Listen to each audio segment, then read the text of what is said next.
बिस्मिल्लाहिर्रहमानिर्रहीम। हजरत अबू दुजाना रदी अल्लाह ताला अन्हु सहाबी रसूल हैं। उनकी जिंदगी का एक बड़ा हसीन वाकया आपकी खिदमत में पेश करता हूँ। हजरत अबू दुजाना रदी अल्लाह ताला अन्हु की आदत थी कि वो नमाज हुजूर सल्लल्लाहु ताला अलैहि वसल्लम के पीछे पढ़ते। फजर की नमाज जब सरकार के पीछे पढ़ते तो दुआ में शामिल हुए बगैर नमाज पढ़ते। जब इमाम साहब सलाम फेरते ये फौरन दुआ में शामिल हुए बगैर घर चले जाते।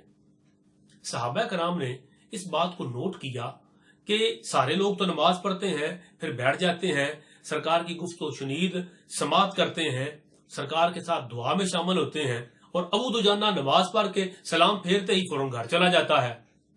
सहाबा कराम ने आका अलैहिस्सलाम की खिदमत अकदस में अर्ज किया कि हुजूर अबू दुजाना दुआ में शामिल हुए बगैर घर चला जाता है। ये वाकया हजरत अल्लामा अब्दुल रहमान सफूरी रहमतुल्लाह तआला अलैह ने नुज़हतुल मजालिस के अंदर लिखा। अबू दुजाना वो फजर की नमाज तो पढ़ते हैं, दुआ में शामिल नहीं होते, घर चले जाते हैं। हुजूर सल्लल्लाहु अलैहि वसल्लम ने फरमाया ठीक है, अबू दुजाना से पूछ लेंगे। एक दिन अबू दुजाना की सरकार से मुलाकात हुई तो हुजूर सल्लल्लाहु तआला अलैहि वसल्लम ने पूछा, अबू दुजाना क्या वजह है, तुम फजर की नमाज में तो शामिल होते हो मगर दुआ में शामिल नहीं होते और घर चले जाते हो। अबू दुजाना रदी अल्लाह ताला अन्हु अर्ज करते हैं कि या रसूल अल्लाह सल्लल्लाहु ताला अलैहि वसल्लम, आपके इल्म पाक में है कि मदीना मुनव्वरा में खजूरों का सीजन है और मेरे हमसायों के घर में खजूरों का दरख्त लगा हुआ है, उस पे खजूरें पकी हुई हैं। रात को मदीना मुनव्वरा में बड़ी प्यारी ठंडी हवा चलती है, उससे जो पकी हुई खजूरें होती हैं वो नीचे गिर जाती हैं।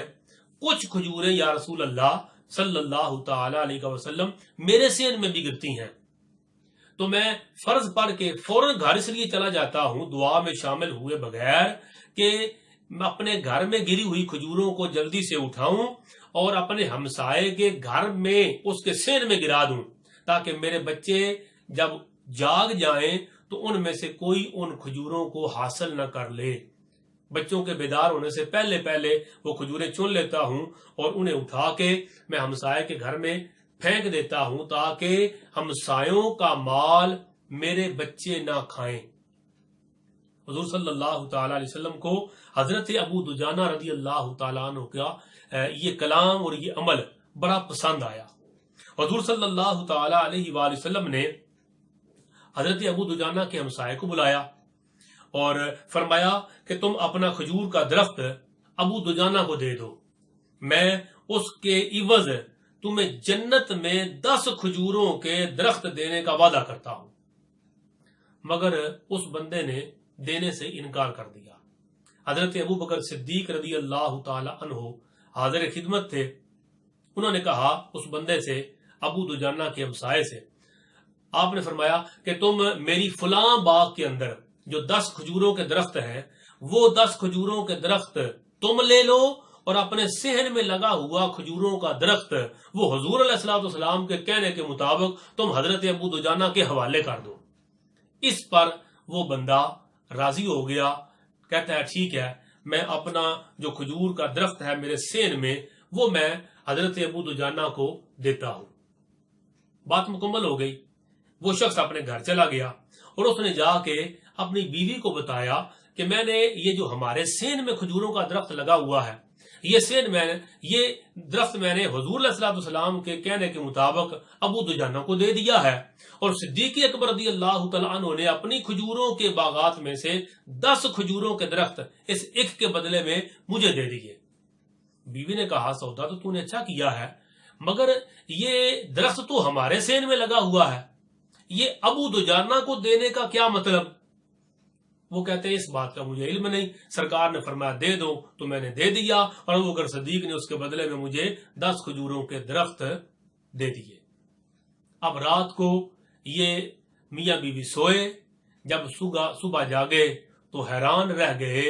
जिस दरख्त को हुजूर सल्लल्लाहु ताला अलैहि वसल्लम ने हमसाये से खरीद कर हजरत अबू दुजाना को अता फरमा दिया था, सुबह उठे तो दरख्त ہمسائے کے گھر سے منتقل ہو کر حضرت ابو دجانہ کے صحن میں شفٹ ہو چکا تھا۔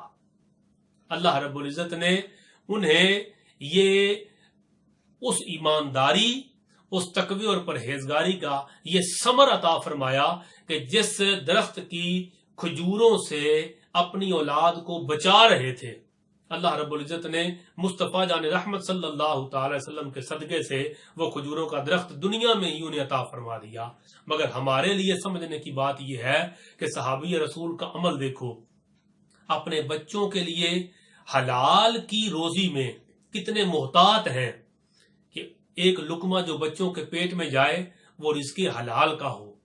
اگر پیٹ میں بچے کے یا اپنے حلال کا لقمہ جائے گا تو اس کی تاثیر بھی حلال ہوگی، طیب ہوگی، پاک ہوگی۔ اور اگر ہم حرام کما کے اپنے بچوں کو حرام کا لقمہ کھلائیں گے تو کل کلا کو وہ بچے کے دل میں نور پیدا نہیں کرے گی۔